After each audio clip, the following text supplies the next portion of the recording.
Most people think you need to be rich, connected, or a financial genius to buy a business. That's not true. Cody Sanchez, an investor who's bought over 100 businesses, says the real secret isn't money, it's knowing your advantage and using it as leverage. And when you learn that, you stop asking, how can I afford this? And start asking, how can I structure this? Because here's the thing, there are millions of profitable small businesses for sale right now. Laundromats, gyms, marketing agencies, cleaning companies, property management firms. And most of them will never sell, simply because no one steps up.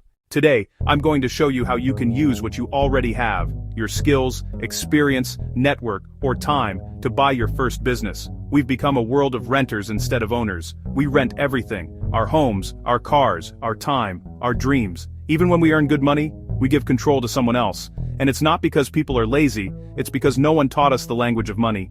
Finance sounds complicated on purpose. The less people understand it, the more others can charge. But ownership is how wealth is built. When you own, you don't just trade your hours. You build something that pays you while you sleep. So, if the game is ownership, how do you play if you don't have millions in cash? You use your advantage. Everyone has an unfair advantage, something that gives you leverage in a deal. Here are the 5 main types. Skill advantage. Maybe you know marketing, operations, finance, or tech. That knowledge can instantly improve a business's performance. Network advantage. You know investors, customers, or talented people. That means you can bring money or talent to the table, which sellers love. Time advantage. You can run or learn a business that someone else is tired of managing. Older owners often want out, but still want the business to survive. Credibility advantage. You've built trust in your field. Maybe you're a respected professional or community figure. That opens doors. Attention advantage. You can attract customers through content, social media, or storytelling. You don't need all of them. Just one can be enough to open a deal. Let's talk about how this works in practice. Example 1. Using skill advantage. You're a marketing manager at a small firm. You know how to get leads online. You find a local cleaning business doing $200,000 in revenue, but no online presence. You propose this. I'll buy your business over 5 years using your profits to pay you back. And I'll grow it using my marketing skills. That's called seller financing. You didn't need a bank loan. The seller becomes the bank. Example 2. Using network advantage. Let's say you know a few investors, or high-income friends.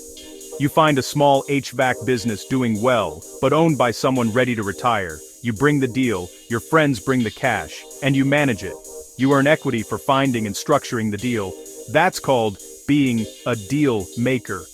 Example 3. Using time advantage. Maybe you're early in your career, but you have time and hustle. An older owner of a gym wants to retire.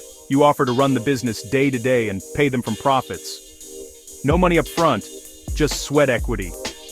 You trade time for ownership. Example 4. Using attention advantage. You have a YouTube or TikTok following. You buy a coffee shop, film the process, tell the story. Your audience becomes your first customers. You didn't spend money on marketing, you used your advantage. Example 5. Using credibility advantage. You've worked in an industry for years and know how it operates. You buy a small company in that niche and immediately improve systems, trust, and results. Your reputation lowers perceived risk for the seller, and that can literally replace cash in negotiations. Research show that in the US over 60% of small businesses under $10 million are sold with some form of seller financing. That means the seller lets you pay them back over time, often from the business's own profits. It's the same idea as buying a house with a mortgage, except the seller is the bank. Here's how it looks. The business makes $100K in annual profit. The seller wants $300K. You agree to pay $60K per year over 5 years from profits.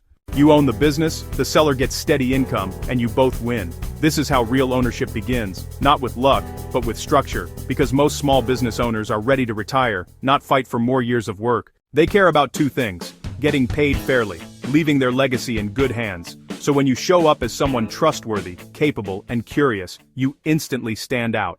It's not convincing anyone. You're just finding the right seller who's already ready. It's not about slick salesmanship, it's about being honest, curious, and finding a motivated seller who wants to move on.